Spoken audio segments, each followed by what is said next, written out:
magnetize your minis, flight stands, custom kits, and all the hobby supplies you'll need from themagnetbaron.com.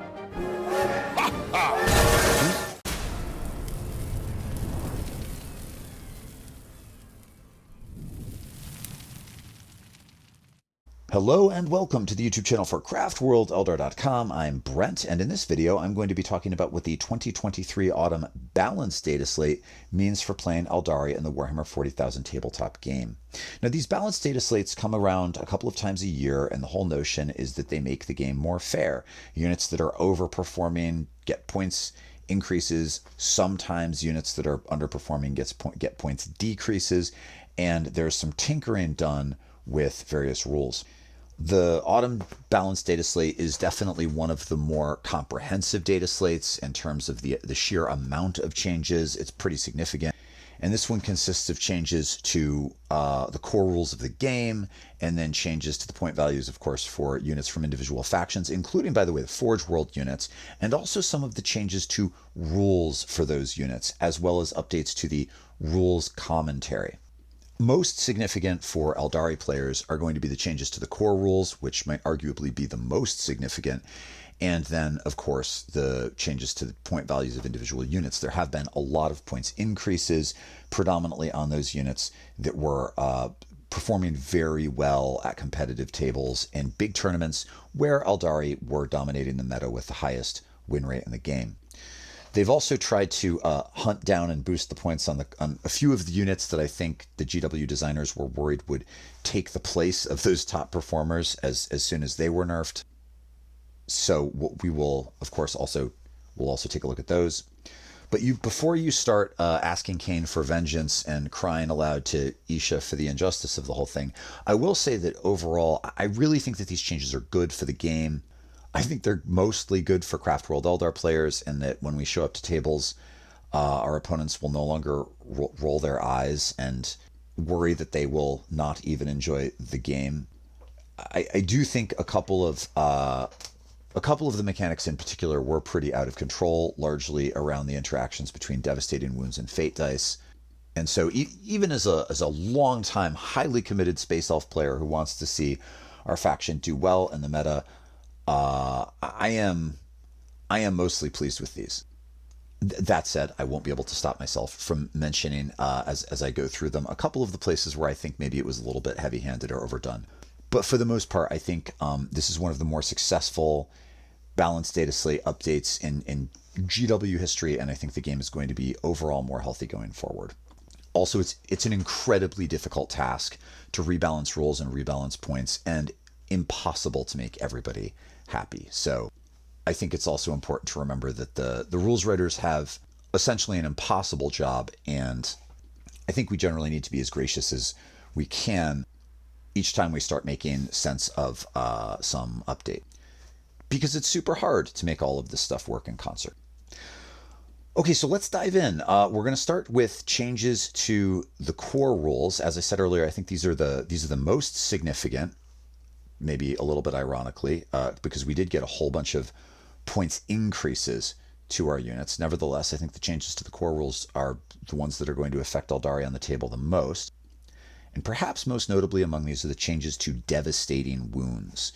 So Devastating Wounds, the way they used to work is that when one rolled a 6 to wound, or when one scored a critical wound, which was under normal circumstances on 6s to wound, but there are sometimes tricky ways to get your critical wounds on 5s.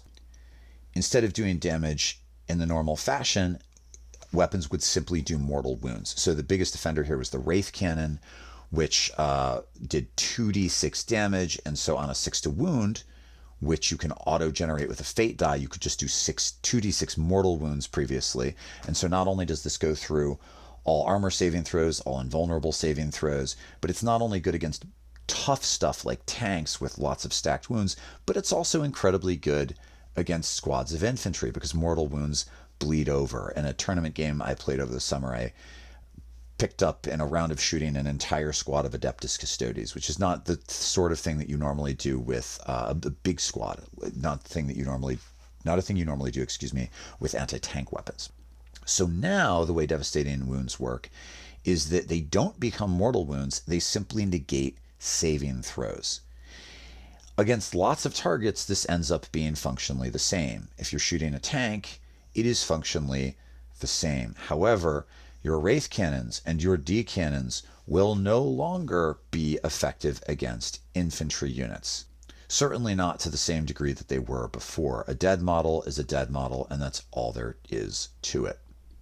I think that this is a good change. I think that it's still achieving what they were going for with devastating wounds on the front end of the design, but it doesn't create this problem where you have certain weapons in the game that are good against literally everything. And part of the deal with 10th edition is they've really tried to avoid that, so that everything in your army has a role to play and nothing is good against everything.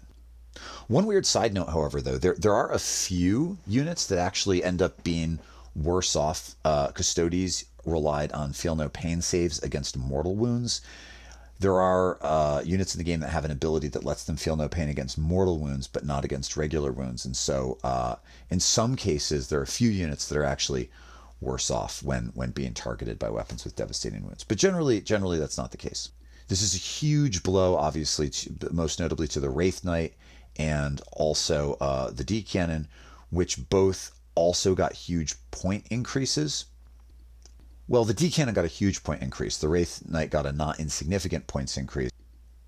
And I do actually think that the points increases to the Wraith Knight and the D Cannon may be a little heavy-handed in light of all of the other changes. I think that probably the biggest overall loser for Aeldari is the Wraith Knight, which may really struggle to find a place in competitive lists. It's going from being probably the best unit in the Codex to maybe not quite making the grade at all for competitive play, because it's 510 points now. You can't put it into reserve. It's more than a quarter of your army. It's now ineffective against infantry, and it's also received some other nerfs. Let's talk about those. Towering has been hugely changed. There is a way in which the change to towering benefits towering units and a way in which it harms them. So the way towering used to work, you may recall, is that units that had the keyword were visible to any unit on the battlefield that had true line of sight to them. So they basically ignore obscuring terrain, and they could ignore obscuring terrain for the purposes of targeting units. So as long as it was true line of sight, as long as with any part of your model you could draw a line to any part of the model that you wanted to shoot, you could shoot it. And this basically amounted to Wraith Knights with Wraith Cannons just having indirect fire. Not totally, because if something is absolutely invisible, true line of sight just doesn't exist, then you can't shoot it. But certainly most of the GW terrain, if you're playing on a table with mostly GW terrain, the obscuring terrain is generally ruined buildings, and so almost nothing blocks true line of sight to anything of any significance or size. You might not be able to target a foot character or a 3-model infantry unit, but in general, the stuff that a model can't see, it can't see because of the obscuring keyword. So towering's been changed. It doesn't do that anymore. Instead, the way towering works now is that if they tow a terrain piece, if they tow a ruin, so if a model with towering sticks the corner of its base into a ruin, it can see out of the ruin. Now, the way that the rules were written before, and this is one of the weirdest aspects of 10th edition rules, models that were towing that are towing a ruin, typically the way it works, if it's an obscuring piece of terrain, stuff can see them, but they can't see anything. You've got to be in the ruin entirely to see out of it, but if you're in it at all, it doesn't obscure you. But not so for towering units. So if you have some knight in your backfield that starts the game hidden behind some piece of obscuring terrain, it can stick one foot into the obscuring terrain and now it can see out of it. But no longer can your Wraith Knight just target anything on your opponent's side of the table. Now it's going to be pretty easy for your opponent to hide stuff from the Wraith Knight.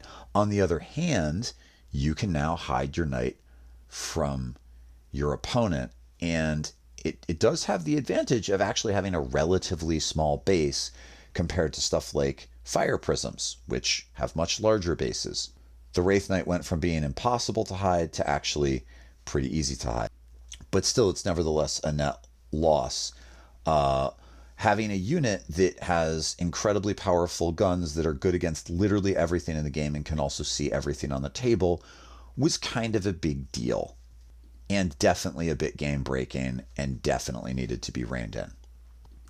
So devastating wounds no longer become mortal wounds, and therefore the guns on the Wraith Knight are no longer good against everything, and in addition they can no longer simply ignore obscuring terrain for the purposes of targeting enemy models. But they're a little easier to keep alive.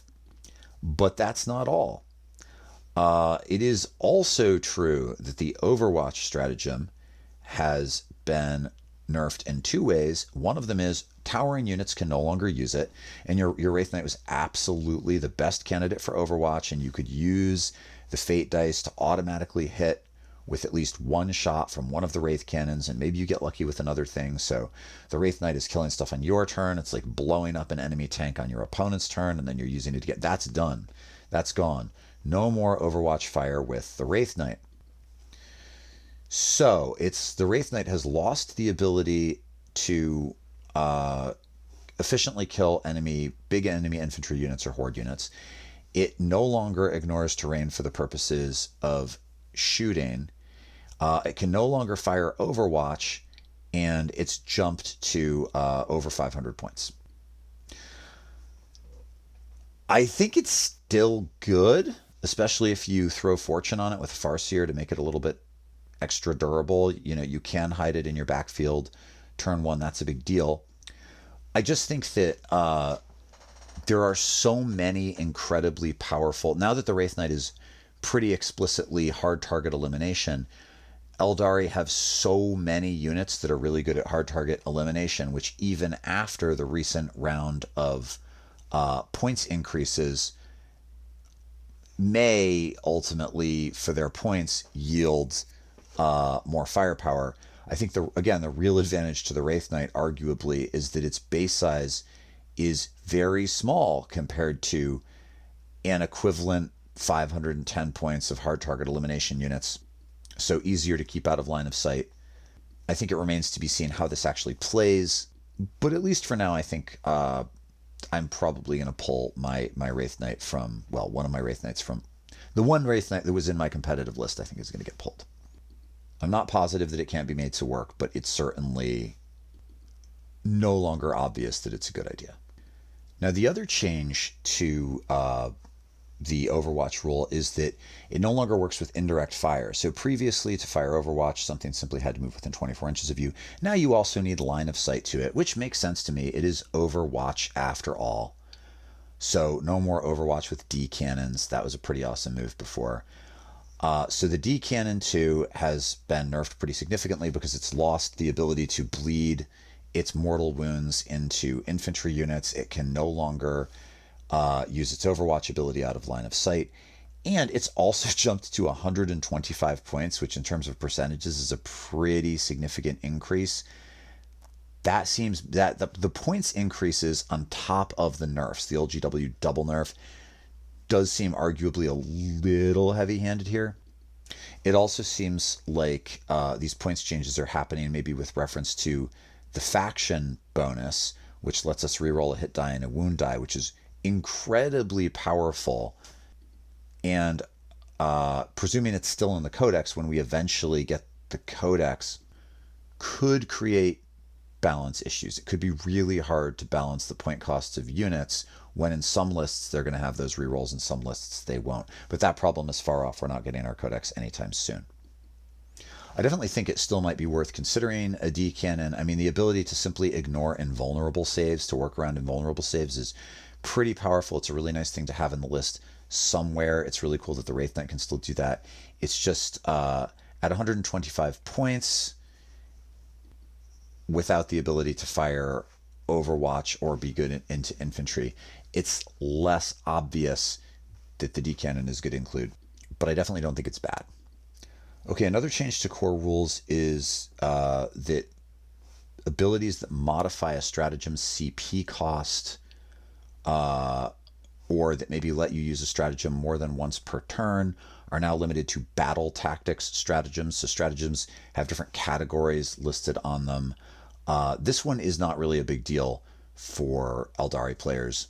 Our autarchs give us additional CP, but we're not relying on the use CP for, or use stratagems for free trick that a lot of other factions are relying on. If, like many Aeldari players, though, you're also a Tyranid player, you're definitely feeling an ouchie from this one. Okay, another change to core rules. Insane Bravery has been wildly nerfed. Insane Bravery used to let you pay 1 CP after you had failed a battle shock test to automatically pass the battle shock test. You can only do it in your command phase, so battle shock tests that happen at other times, you couldn't get away with this.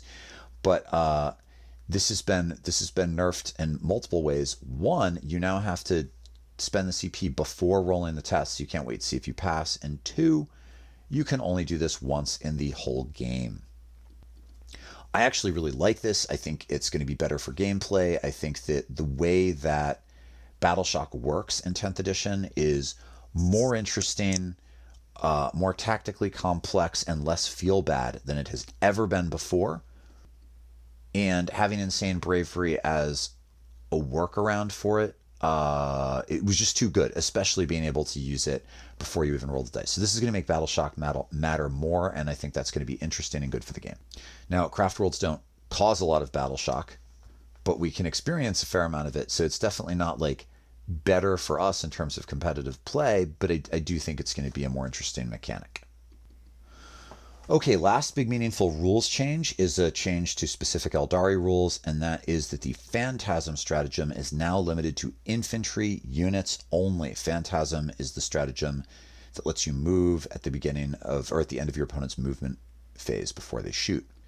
This was an enormously powerful stratagem at 1 CP. You've also got Fire and Fade for 2 CP, which lets you do it on your turn, but is twice as expensive. Phantasm was so good. I think that this is a good change. I think that it was arguably just too powerful to be able to have like 2 fire prisms in your army and have one of them poke a fin out and shoot something, and then have the other fire prism shoot from the position of the first fire prism, and then at the end of your opponent's movement phase for 1 CP keep them totally safe.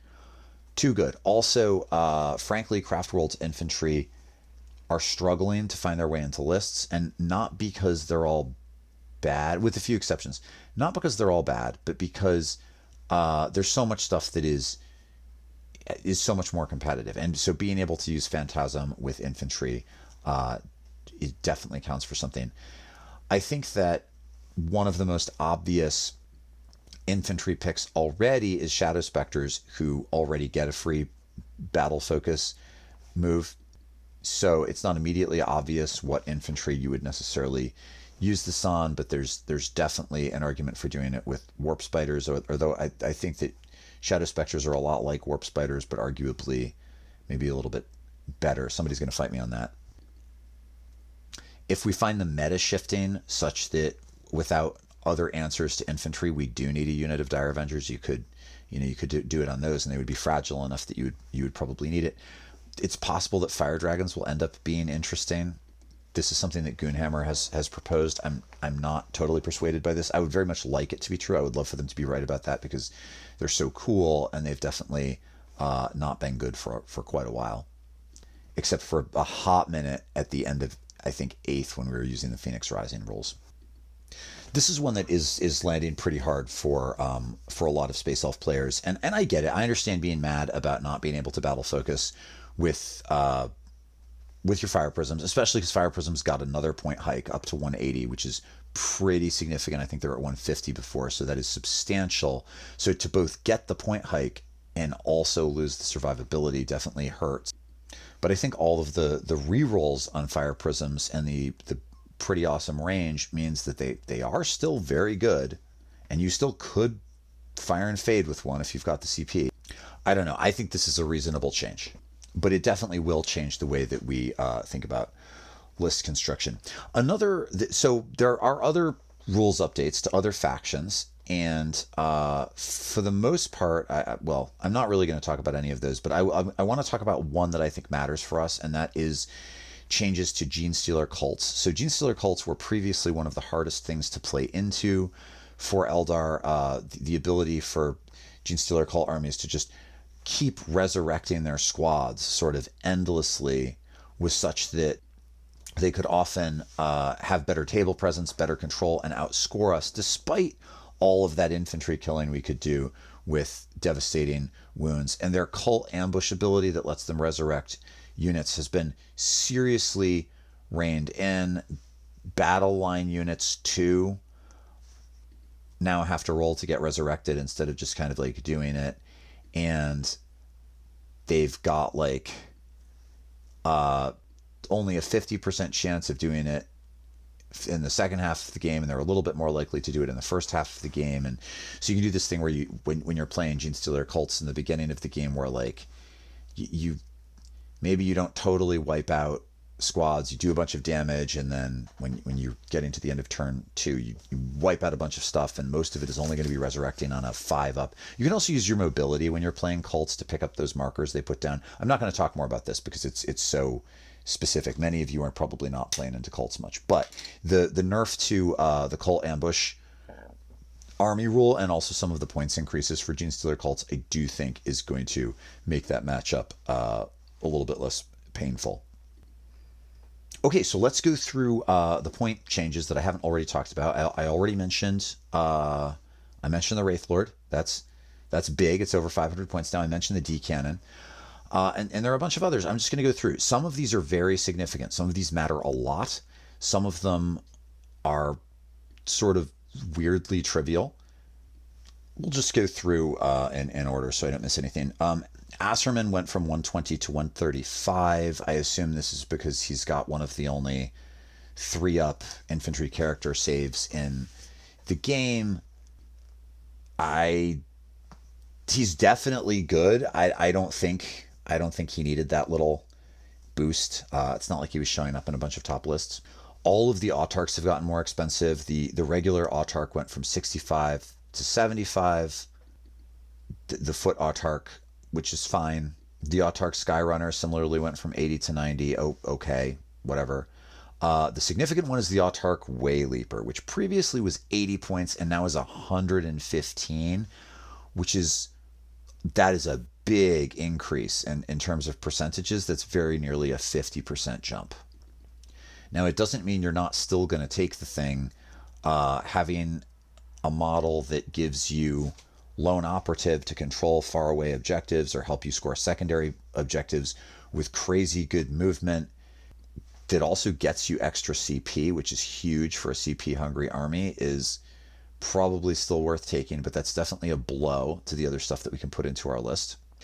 The Avatar of Cain has gone from 295 to 335. That's more than a 10% increase. That model was already, it was showing up in some top lists. It was already pretty expensive. I don't think it was super unreasonable before, but okay, it's still good at 335. Still absolutely makes sense to consider for highly competitive play. It's still going to do its job efficiently, I think, for those points. Dark Reapers got a 5-point increase because they did. They weren't really a thing, but okay. 5-point increase on Dark Reapers from 75 to 80 points. The Death Jester has gone from 70 to 90. He was showing up in a lot of lists because he has good fire output against infantry units, and his lone operative ability makes him really good for controlling objectives in your own backfield. He's a pretty good late game piece that was very efficiently appointed before. He's still good at 90. You need at least one lone operative in your army, and they've picked up the cost on all our lone operatives. So you're going to be paying for something. I guess you don't need. I think it's a good idea to have at least one lone operative in your army. I think the Death Jester is still good, and especially now that we don't have the ability to use mortal wounds to deal with infantry, having an efficient long-range infantry killer with a good trick still makes sense. And the trick with the Death Jester is you throw the enhancement Fate's Messenger on it for 15 points, so you can roll the dice to hit. You can automatically set one of its hit dice to a 6, and you use its Cruel Amusement ability and choose sustained hits 3 for every 6 to hit. And so you roll the 3 dice, I think, to hit initially, and you've got a 50% chance of getting a 6, and then you change one to a 6, and the worst you can do in that situation is 9 hits. It ends up being really good fire output for the Shrieker cannon. But with the upcharge, both for the enhancement and now also the increase in the cost, it's now coming in close to 100 points. It's no joke.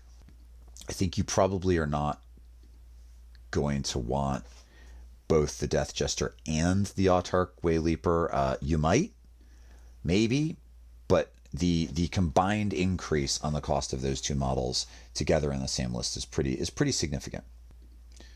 Eldred is up 10 points from 100 to 110. Okay.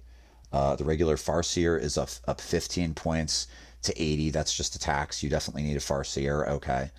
And that's what a lot of these points increases are. They're just kind of reducing the number of models that you can have in your list overall by putting taxes on these models that are auto includes. The Farseer Skyrunner had to go up because the regular Farseer did, even though nobody's running it. So instead of being 75 points, now that thing is 90 points. I already mentioned the Fire Prism is up to 180, which also is true of the Night Spinner. The Night Spinner had already gotten a points increase. I think the Night Spinner is still super worth it at 180. I think that in a meta with, especially now that we no longer can just pour devastating wounds onto stuff, the ability to control your opponent's movement with the Night Spinner is actually insanely good. Shutting down the ability of a unit to advance and then also imposing a penalty on its movement statistic. So there are Custodes units, right, with like a move of 5, but they have these tricks where they move 5, they auto advance 6, and then they can advance and charge in that same turn. So they have a functional move of 11, which allows them to then charge, and the whole army relies on being able to do that. And it's a highly competitive build. But if you shoot it with a Night Spinner, now instead of moving 11, it's moving 3. You just like take it out of the game entirely for a few turns while it walks bow-legged towards the middle of the field. And the ability of those monofilament webs to work against a wide variety of targets, it's so good. You can just keep your opponent's melee units out of the game for a couple of turns and totally change the pace of engagement in a way that you can change the outcomes of games. And in most matchups, your opponent will either have stuff that you want to be able to control with the Night Spinner, affect its movement, or they're going to have models that will be highly vulnerable to the blast ability on the Night Spinner and won't have a lot of armor, and so the lack of AP won't matter, or in many cases they have both. I think really good tournament players already know how good the Night Spinner is. I think a lot of intermediate players and more beginner players probably have not realized its value. And in the first weeks of the edition, I didn't realize how good Night Spinners were. I was seeing them showing up in these lists that were winning GTs, and I was like, why? What's going on with this? And then I started going to 10th Ed tournaments, and I realized that they were a super useful tool for Custodes, and I have yet to have a game where they don't perform super well for me. So even at 180 points, I think the Night Spinner is going to be a valuable tool.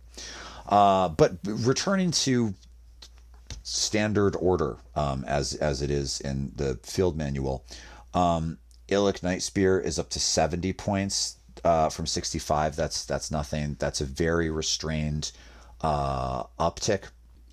Illic may now be the most competitively pointed lone operative model. He's got a great ability. He gives the unit of rangers that he's with lone operative. At the beginning of 10th edition, I had a unit of 10 rangers with Illic Night Spear providing support fire in my backfield and scoring objectives and being untargetable. And what I discovered early on was that the sheer killing power of my Wraith Knight and my Decan and the other things in my list meant that I really didn't need to invest all these points in Illic and these rangers to do this job when I was winning by wiping out my opponent. But now that I'm not going to be able to do that anymore, I think putting Illic and some rangers back into the list probably makes a great deal of sense.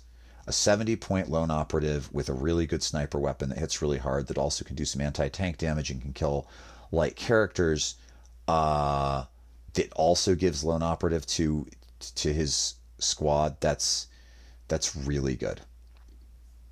Okay, the Yin Karn. The Yin Karn might arguably in terms of the points increases specifically, the Incarn is the biggest loser in my opinion. It's gone from 270 points to 350 points.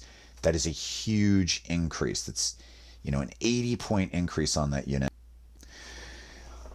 The Incarn is nevertheless really good. It started to be a joke on my Discord amongst a small handful of people that whenever someone asks me what the best tool is for some sort of scoring shenanigan or something, the answer is universally always the Incarn. And that's kind of true. I mean, it's insane for secondaries. It's insane for primaries. If it's well played, it's really hard for an opponent to deal with. And it was showing up in a lot of top lists that were being piloted by really excellent players. I do think the Incarn is still very seriously worth considering and probably taking if you're a really crafty player with the movement shenanigans and the teleportation shenanigans, and you're really good at target priority and you know the game really, really well. But I will say, editorializing, I think that this one is a little bit stiff. I think what actually happened was players that are very, very good at this game, who are also meta chasers who wanted to do well, gravitated towards Eldar. They were doing really well. The Incarn was in their list, and it was doing well for them because they are very, very good players. I think if they had gone to 300 with the Incarn, that would have been understandable. I think 350 is actually a tax more on the player skill of the people who are succeeding with it than the model really being unusable, because the smallest mistake with the Incarn gets eliminated immediately. I don't really get to complain because I think Aeldari are still very, very good. I still think they're going to be among the best factions in the game. I don't think they are the best anymore. But I also just love the Incarn, and it is so rewarding to play it really tactically. And so it stinks a little bit to feel like maybe that one is getting punished simply because good people were using it well rather than that it was broken. But it's 350 points now, and that's the takeaway. All right, the Forge World models also went up. For those of you who don't know and are going to be confused by the things I say next, Forge World is a subsidiary of Games Workshop that makes additional units for every faction, almost every faction, that are also perfectly legal in 40k and are not different in any meaningful way from any of the units in the main codex. It's just traditionally you had to order them from you still have to order them from a different company when you buy Forge World subsidiary, but they wouldn't appear historically in the codexes. You had to buy Imperial Armor to get their rules, which is a different book. And now that all of the rules are in the 40k app, the Forge World designation is less meaningful. The rules are all in the same place. It's just you order the models somewhere else. So most of the Forge World stuff stayed the same, but the models that we were seeing in lists have gone up a little bit. The Hornet went from 80 points to 100 points. That's pretty significant. It's a 25% jump. The Hornet's really good. It's probably still good at 100. It definitely wants Bright Lances, which is a bummer for me because mine aren't modeled with that. The Lynx is up to 180. It can't be cheaper than the Fire Prism, given its durability. A Lynx is pretty durable for its points. It might be worth considering, especially given that Eldar were before and remain probably the best faction in the game at blowing up tanks and monsters, and with the loss of all those mortal wounds, they're definitely not as good at killing tanks and monsters as they used to be, and so maybe something like a Lynx actually will have more survivability in the meta than it would have before. It was definitely underpointed before. It was just being outshone by other things. And I think this is one of those moments where it's not like Lynxes were appearing in lists, but GW worried that after that round of nerfs, maybe suddenly the Lynx would become a problem. And so it's gotten a points increase. The Scathic Wraith Knight also got a points increase up to 490. I kind of think it's funny that this one is now cheaper than the regular Wraith Knight and is deep strikey. You know, the other Wraith Knight can't come in out of reserve. And again, because there is going to be less vehicle and monster murder in the game with the nerfs to Eldar, I don't know, maybe the Scathic Wraith Knight could potentially have some play. I don't expect I'll be bringing mine out, but it'll be interesting to see what players do with that model. Shadow Spectres are a little bit more expensive. They're up to 95 points. 190 if you want the 10 elf squad that you can add an Exarch for 30. They're totally worth it at 95 points. The ability to deep strike into your opponent's backfield. They have weapons that are good against just about anything. And then make a battle focus move for free. Oof, so good. So many shenanigans. That movement shenanigan where you bring them in and then you move them. It's good for scoring secondary. It's good for stealing primaries. These are just a fabulous tool. I think Shadow Specters still border on being an auto include. Certainly one squad, maybe two squads. They're really good. And the Warp Hunter went to 145. Again, I think to avoid situations in which maybe in the absence of some of the other stuff it turns out to be good. I don't think there was significant danger of that. Ooh, I missed some things on the regular. I missed the last column. Whoops. Okay. The Void Weaver is up to 125 from 100. 25% points increase is pretty significant, but now it really is a much cheaper tank when compared to like the Fire Prism. And initially, arguably, the Fire Prism was so cheap that the Void Weaver wasn't really in a different weight class in terms of its cost, even though it kind of was in its damage output. Now it might be a little bit, given how much the Fire Prism has gone up overall, maybe the Void Weaver is still tempting, but 125 is a pretty significant uptick. Vipers have gone to 85. From 75, they're slightly less disposable, but 85 is still it's still a good price for a durable unit with a heavy weapon on it that's going to have some rerolls from the detachment ability. The Warwalker is up to 110 points, which makes me sad. I think it's still good.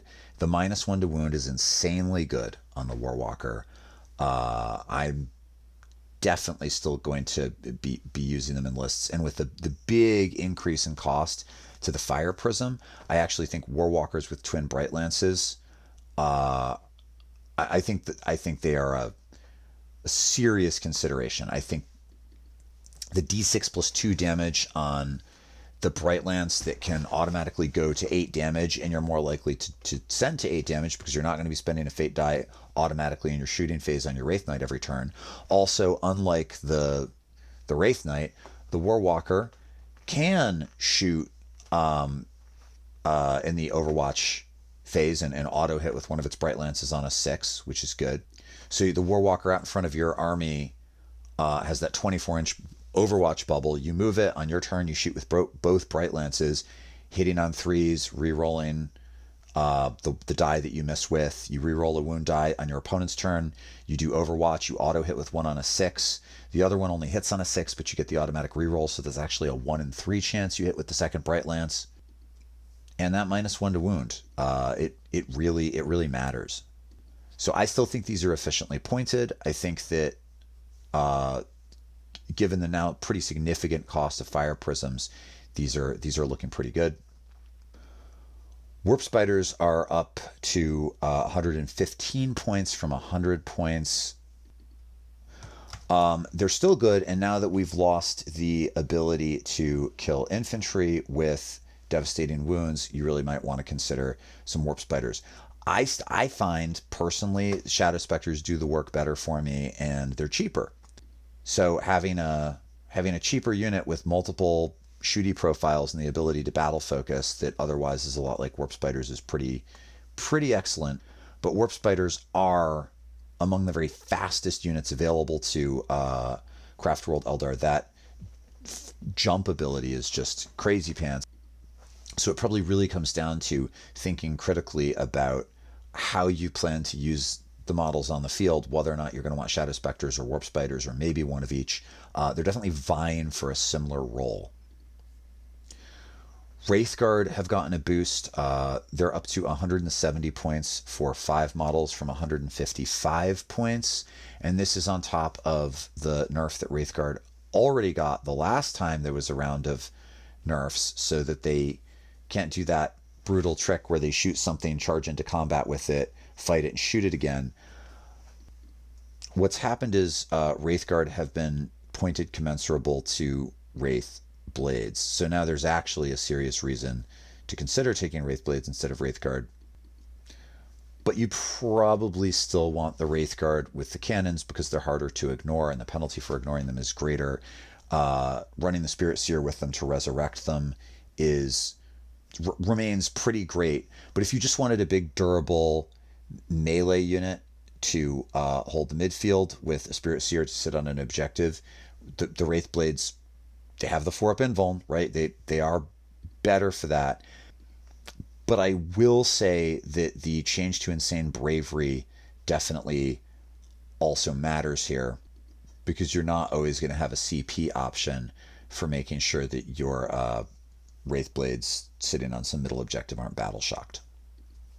Okay, so what does all of this actually mean for list construction? Because I've said in making this video that a lot of the units that were good before, I think, are still good and can still find places in lists, in competitive lists. I think Night Spinners are still very good. I think that you're going to want, you definitely need a Farseer despite the increase there. I think you probably still want the Autarch Wayleaper. The Yin-Karn is definitely still worth considering, especially for players who really have the movement shenanigans down and know the game extremely well. Fire Prisms aren't priced out at 180 points. It's just with all of their rerolls and the ability to potentially fire and fade after 2 of them shoot from the position of 1 of them. But it's also now worth considering other options.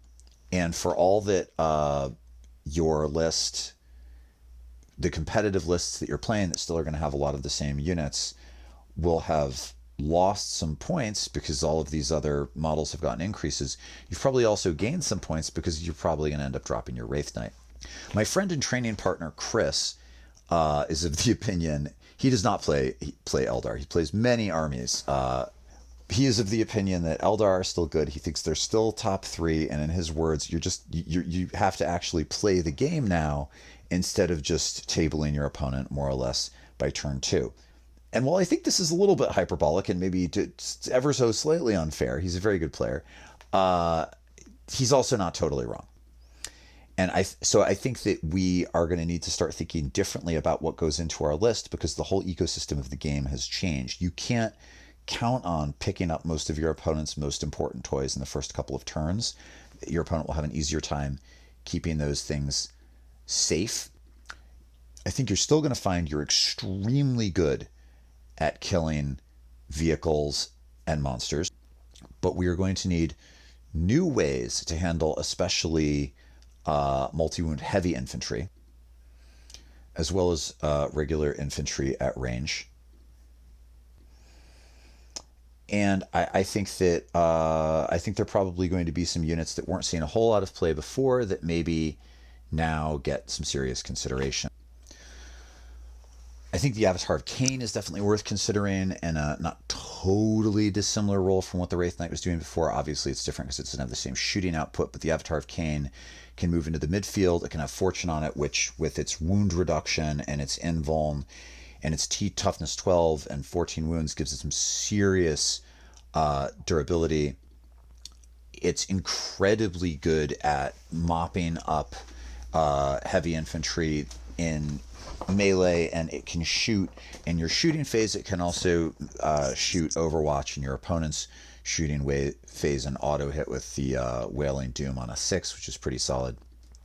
I definitely think that Illic Nightspear and those Rangers are going to be finding their way back into lists. I am wondering a little bit about Fugin, and I think that maybe the Falcon suddenly has potential. The Falcon is still at 140 points, and it's got pretty decent fire output, and it's a way of deep striking your fire dragons, and it has that crazy boost. So if you at 140 points you get the Falcon, which drops in on turn 2 out of deep strike. It's got its pulse laser with a 48-inch range, 3 shots, hitting on 3s with a reroll, strength 9, -2 to AP, D6 damage, and you can also throw a Bright Lance on there, which is really good. But then if you have a bunch of fire dragons pop out of it or whatever it is, they're getting the wound bonus, so that they get to reroll the wound roll. They're already rerolling ones against vehicles, but they'd reroll the wound roll against anything.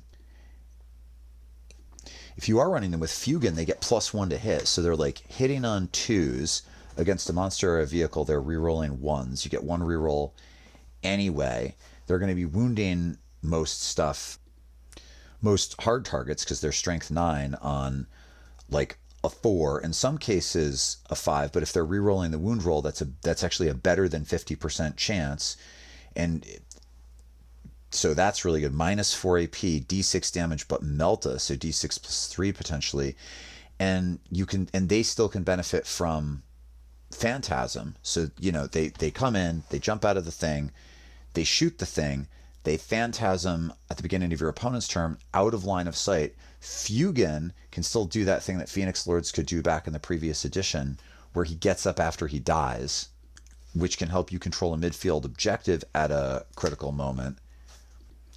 And frankly, even stuff like Dire Avengers coming out of a Falcon, the ability to re-roll the wound roll against anything that's less than toughness 8, they've got a better than 50% chance of wounding it with that absolute storm of shots. You could always throw a stratagem down to give them a little bit of extra murder. I think that we're going to find a lot of new ways to flesh out our lists now that we aren't essentially being high pressured into running at least 1 Wraith Knight, leaning into double fire prisms, and so on. On the other hand, points increases to a bunch of the essential stuff that we are going to want is going to mean that we don't necessarily have a bunch of points left over when we take out the Wraith Knight. There are going to be some, and maybe you still want to run the Wraith Knight. It is usable.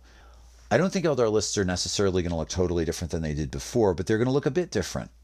And you're going to need to play a lot more squirrely than you were playing previously. I mean, historically, Eldar have been a very squirrely army. We keep our head down for the first couple of turns until we get an advantage. We've picked up our opponent's most dangerous units, and only then do we emerge to start slugging it out in the midfield and seizing objectives in places that your opponent really doesn't want you to be.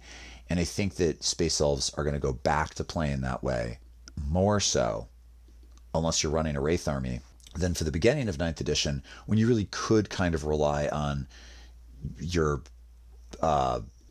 weapons with devastating wounds that can target anything anywhere on the field to just clean up the most threatening units in the first couple of turns of the game. I think Hawks are interesting, again, with the points increases to Spectres and Spiders. They're only 75 points. They have Deep Strike. You can put them back into the Deep Strike at the end of your opponent's turn and then put them anywhere you want again in your movement phase. And they don't have any AP, but like 4 shots per model with lethal hits, so auto wounding on 6s to hit, means that they are really good at clearing chaff units, scoring units in your opponent's backfield. They're a high pressure unit that affects what your opponent can do. It is true that you can get Shadow Spectres for another 20 points, so that's definitely a consideration. But I just think that a lot of these cheaper toolbox units that weren't making it into lists before potentially are going to get a second look, and that's cool. That's exciting. So that's what I've got. That's the update. If you have your own ideas about how these changes may affect list building, or what might have real potential now that didn't have potential before, or what maybe doesn't have as much potential anymore that used to have potential, please feel free to say so in the comments below. Although it would be super cool if we could refrain from any totally crazy rants about how Eldar suck now. I really don't think they suck now. Top Eldar players, for the most part, do not, not even for the most part, I don't know any top Eldar players who think that they suck now. The faction is still good. It's still competitive. It's still going to do well into some of the best armies in the game. We've just lost some of our least nuanced tools, which I think is going to turn out to be good overall. But I'm still annoyed about the Incarn. 300 points would have been fine. Okay, so please leave a comment below. If you haven't liked the video, I hope you'll like it. If you've not subscribed, I hope you will subscribe. We're really coming up on the 10,000 subscribers. It would be great to hit that in the near future. I'll be back again soon with a video on combat patrol play. I had posted one that was up for like a couple hours, and then I took it down because I realized I needed to change something. Sorry about that, those of you who are watching it while I pulled it down. I'm sure that was annoying. But before that comes out, I'm going to have a short video on the new VoxLink app that I was mentioning back in the summer. That went live, I think, during Nova. And it's a tool for finding other people to play 40K with wherever you happen to be, and it lets you sort by like whether or not they want to play competitive. And we don't really have anything in the States that does that effectively. I know you guys in the UK, some of you and gals and other persons are using some meetup app effectively, but I certainly would like to have something called like VoxLink, and it only works if a bunch of people decide to try it. It's free. Okay, so more on that later. I'll look forward to talking to you again soon, and I'll look forward to also hearing how your games are going with the new rules, the new points values, and how you're building lists around those concerns. Thanks. Take care. Bye.